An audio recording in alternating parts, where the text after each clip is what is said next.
Este es el tercer video correspondiente al tema corte en hormigón armado y pretensado. El mismo complementa pero no sustituye a la lectura del fascículo de teoría correspondiente. Entremos ahora en el tema resistencia de vigas esbeltas.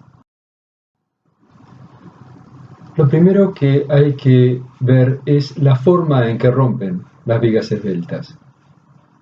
Una posible forma de rotura es la evolución de una fisura de corte hasta atravesar la sección transversal. Se trata de una rotura explosiva, instantánea, producto de la inestabilidad de una fisura. No hay mecanismo resistente y la rotura es extremadamente frágil. Otro tipo de rotura posible consiste en el avance de la fisura de corte invadiendo la zona de compresión necesaria para resistir la flexión. De esta manera se produce una rotura por flexión, pero originada en el avance de la fisura de corte. Es una rotura menos frágil que la que acabamos de ver, pero aún así muy frágil e indeseable. Otra forma de rotura está originada en lo que veremos enseguida bajo el nombre de efecto pasador. Puede observarse aquí que la armadura tiene una componente vertical. El efecto de la fisura de corte deforma a la armadura y hay una especie de efecto de colgado de este sector respecto a este sector a través de esta armadura que está ligeramente inclinada. Esa inclinación puede hacer fallar el recubrimiento a la altura de la armadura, provocando una falla de adherencia en la armadura de flexión que la vuelve inefectiva para su rol resistente.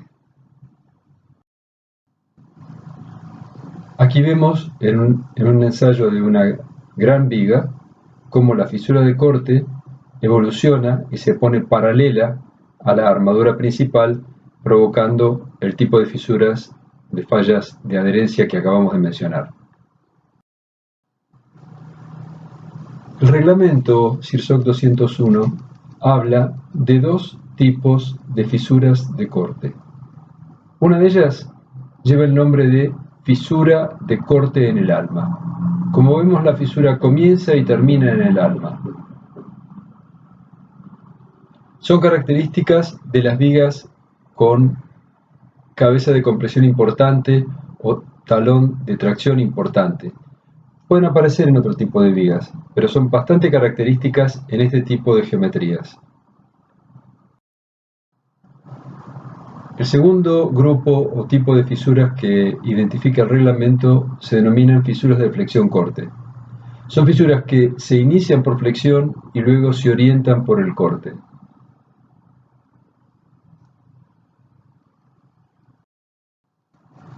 En una misma viga pueden presentarse ambos tipos de fisuras. Aquí tenemos una fisura por corte en el alma y aquí tenemos fisuras de flexión-corte.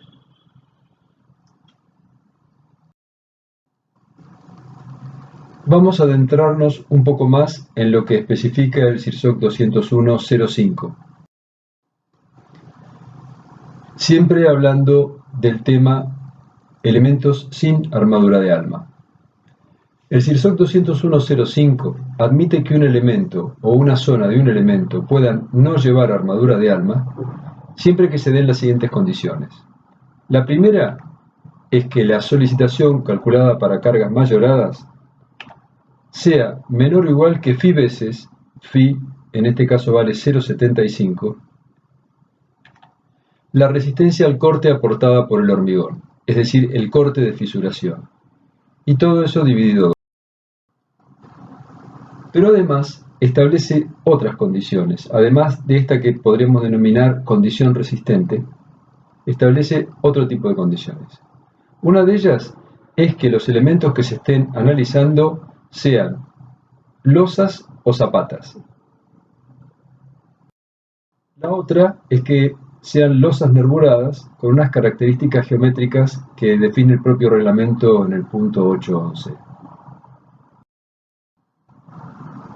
Y el tercer grupo está constituido por vigas, en las que se verifique esta condición geométrica, que la altura sea menor o igual que el máximo de 3 valores. El primero de los valores es 25 centímetros, es decir, no es válido para vigas de más de 25 centímetros el no disponer armadura de alma. También que la altura sea menor o igual que 2,5 veces el espesor de la placa, en el caso de vigas T o vigas bajo losa. Y finalmente, la tercera condición es la relación entre el ancho y la altura, es decir, que se trate de vigas muy anchas. El caso de vigas T no lo vamos a analizar y tampoco está tratado en el reglamento. Estamos hablando de vigas T sin armadura de alma. Como puede verse en este gráfico, la presencia de la T, es decir, la presencia del ala, aumenta la resistencia de este tipo de elementos hasta un cierto punto. Luego ya no se nota ese incremento. Sin embargo, el reglamento desalienta bastante el uso de elementos estructurales sin armadura de alma. Veamos este párrafo. Dice el reglamento: aun cuando el esfuerzo de corte mayorado total BU sea menor que la mitad de la resistencia al corte proporcionada por el hormigón, Phi BC, se recomienda la colocación de alguna armadura en el alma, sobre todo en la totalidad de las almas delgadas de elementos postezados de hormigón. Si bien el sobre todo confunde un poco, porque parecería que se está refiriendo solamente a elementos postezados de hormigón, dice se recomienda la colocación de alguna armadura de alma y después dice sobre todo en elementos postezados. En definitiva, es raro, muy raro, ver vigas en la práctica que no tengan algún tipo de armadura de alma. Recapitulando, se presentaron los diferentes tipos de rotura asociados con roturas de corte en vigas sin armadura de alma. Se describieron las fisuras de flexión-corte y de corte en el alma. Se describieron los lineamientos dados por el CIRSOC 201.05 para la verificación en estado límite último de elementos sin armadura de alma y su rango de aplicación.